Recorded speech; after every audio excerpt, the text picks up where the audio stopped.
5 teams to watch, National League North.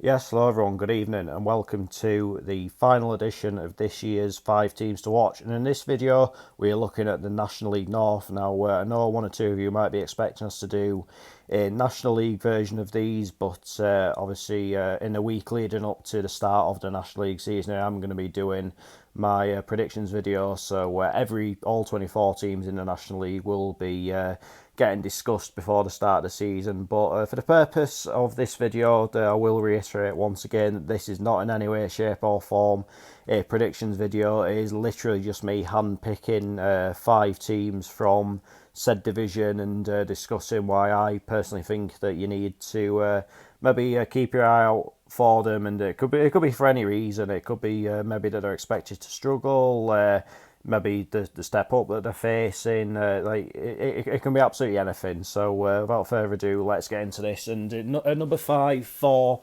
the National League North, I've gone for Macclesfield FC. Now it's no hidden secret that over the last few years that Mac have invested pretty heavily to get themselves up the divisions, and in the end won the Northern Premier League Premier Division at an absolute canter last season. But the National League North is a massive step up, and I think you found a lot of times over the years that maybe teams have come into this league and maybe had to stop in it for quite a few years. And it's interesting times ahead at Mac, isn't it? Obviously there is a lot of talk linking Robbie Savage with the Forest Green job, so they'll obviously find out in due course how all that pans out. But they've definitely got the resources to come into this league and be highly competitive. But as we say, it's going to be quite a bit of a step up for them. There's no getting away from that. But can they rise to that, and can they yet again continue their rise up the divisions?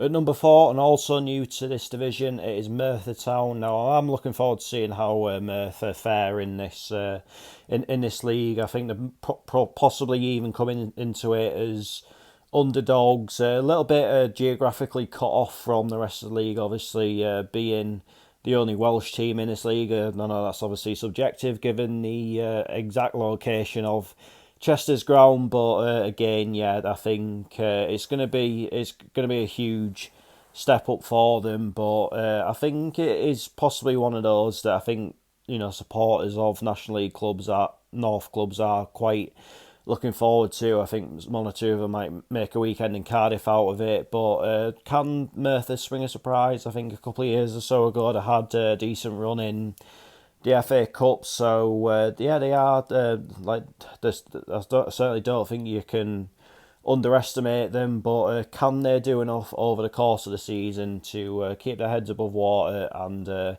maintain Step 2 football, or whether they eventually get moved into the National League South at some point does remain to be seen. Obviously that just depends on the geography of relegated teams from the National League, promoted teams from Step 3, but how will Merthyr get on this season?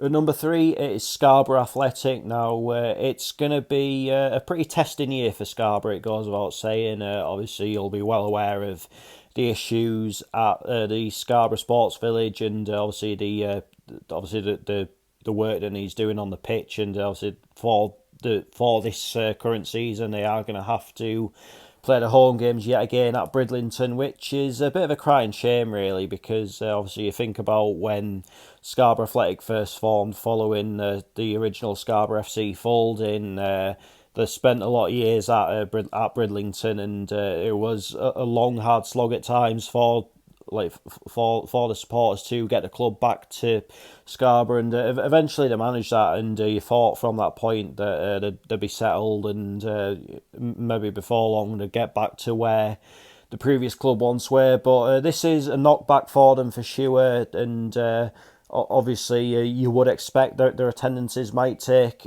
a little bit of a hit. like, can they attract like the same level of players that they maybe once were? There's a lot of questions at this moment in time, but it does look as though it is only going to be a 1 year thing for them at Bridlington. But will they will he embrace it and maybe even improve on what I think for many of the fans was a little bit of an underwhelming season last season, or will it prove quite taxing and will it struggle a little bit? We'll obviously find out in due course, but yeah, that is why I've got Scarborough on this particular list.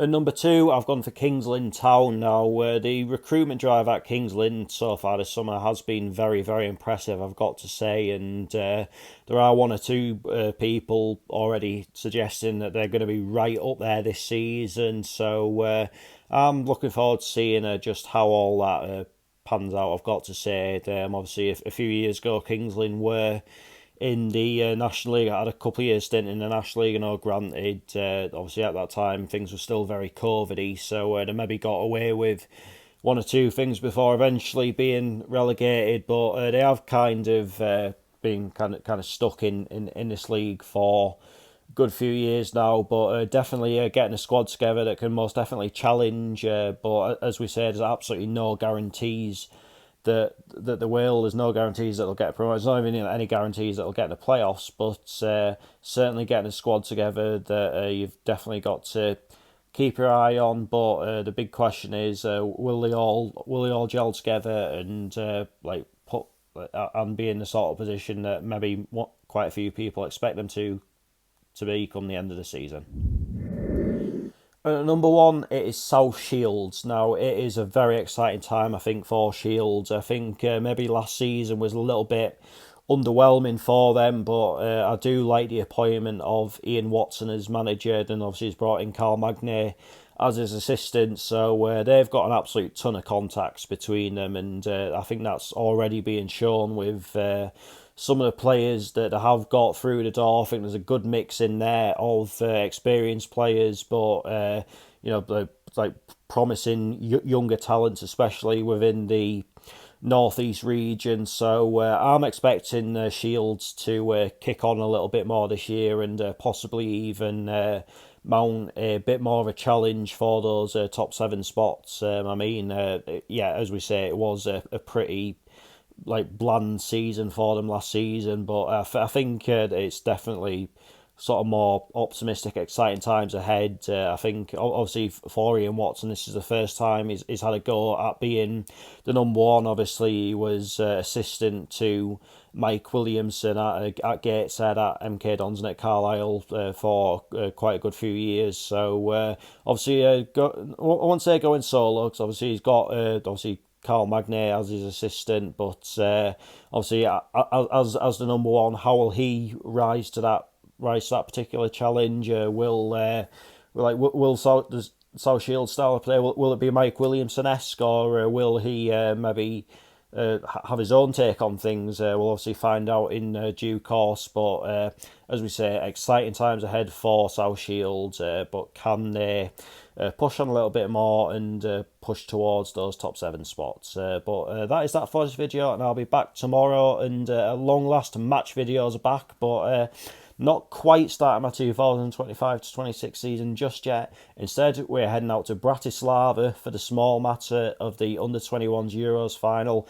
between England and Germany. So it is going to be a huge game, but I've got to say I'm really, really excited. Bratislava is an absolutely fantastic city, so definitely buzzing to be going back there. But the big question is, can England bring it home yet again, or will it be a bit of German glory in the Slovakian capital? Check back. Well, I'm going to upload a video on Sunday, actually, so check back on Sunday morning to find out, even though you probably already know the outcome by then. But until then, take care. Cheers for watching. See you later.